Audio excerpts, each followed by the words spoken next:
information while I'm playing in the game, because we are going to do a live demo during this presentation. The presentation will be focused on the demo, so we are going to start with very quickly with 3 slides, and Jim will be giving more information while I'm playing, and at the end there will be 3 slides explaining the main conclusions and the feedback that we obtained and the next steps for the future. Replay project is an European funded project to develop a gaming technology platform for the assessment and reintegration of young people marginalized due to antisocial behavior. 7 partners have contributed to the development of the project.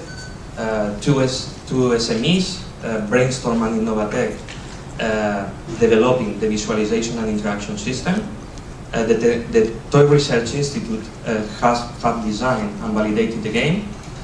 Whiteloop and the University Alexandru Ion Cuza in Romania have been working in the definition and development of content.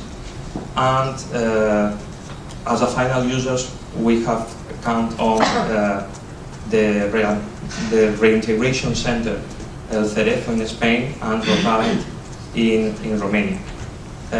We have been also count on a school, Woolwich School in UK that has participated as a volunteer.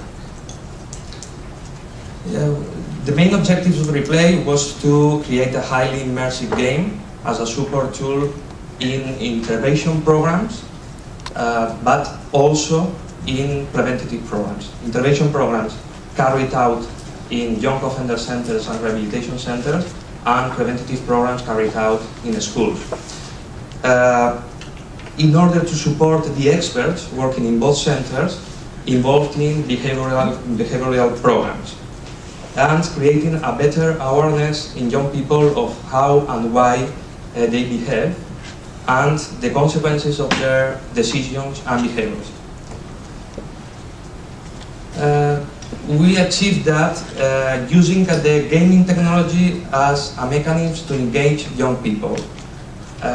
We incorporated the latest technology, visualization and interaction technologies, introducing real-time 3D graphics and interaction technologies like interactive balance board. But also, we embed pedagogically driven content into this highly immersive environment. So with this, with the incorporation of these 2 factors, the technology and the pedagogically driven content, we got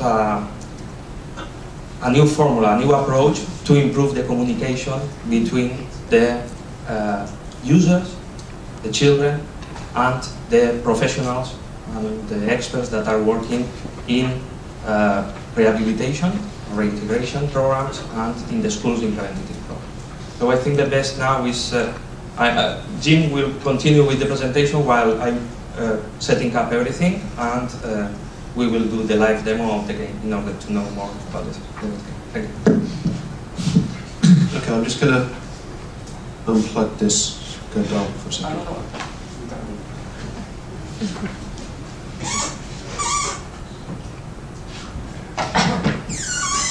Okay, so while Francisco's setting this up, before we got going on the project, we wanted to find out what it is that we should be doing, what should we design and develop. So we spoke to children about what they wanted, young people about what they wanted from their kind of gaming experience.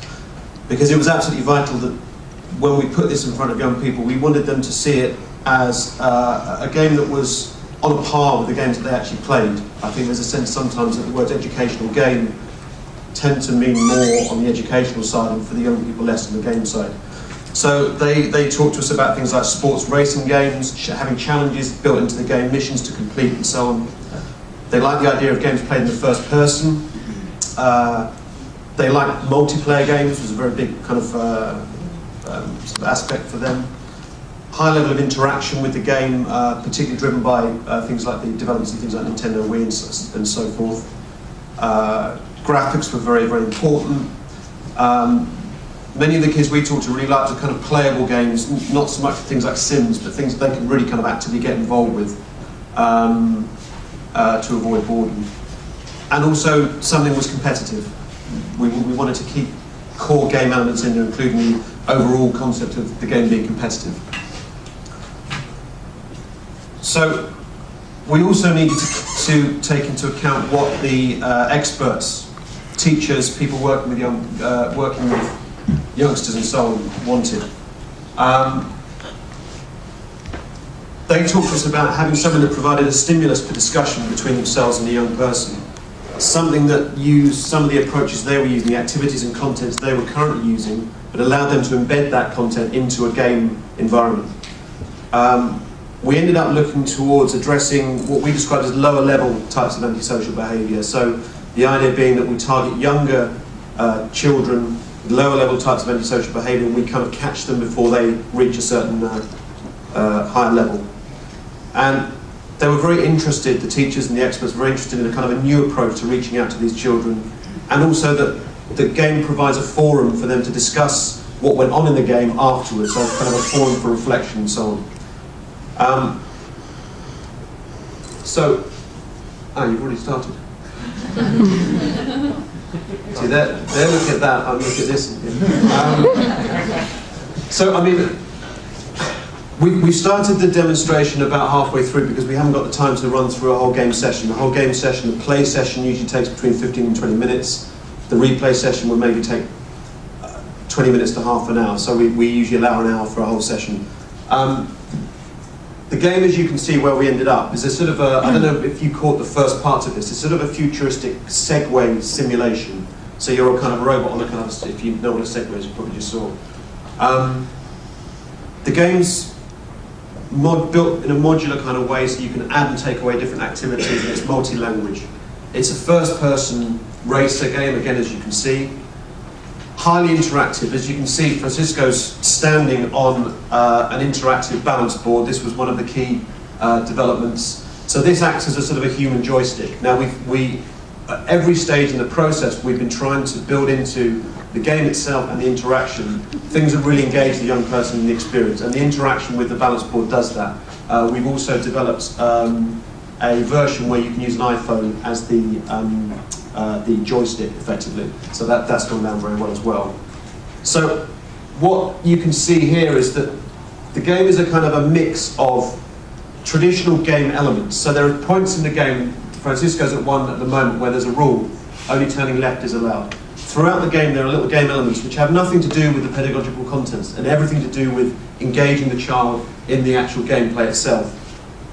Now, within that, there are 6 different activities, and actually it's just off the edge of the screen, but as set at different points through the game, you come across stars, and once Francisco can master this little bit, we could be here for some time.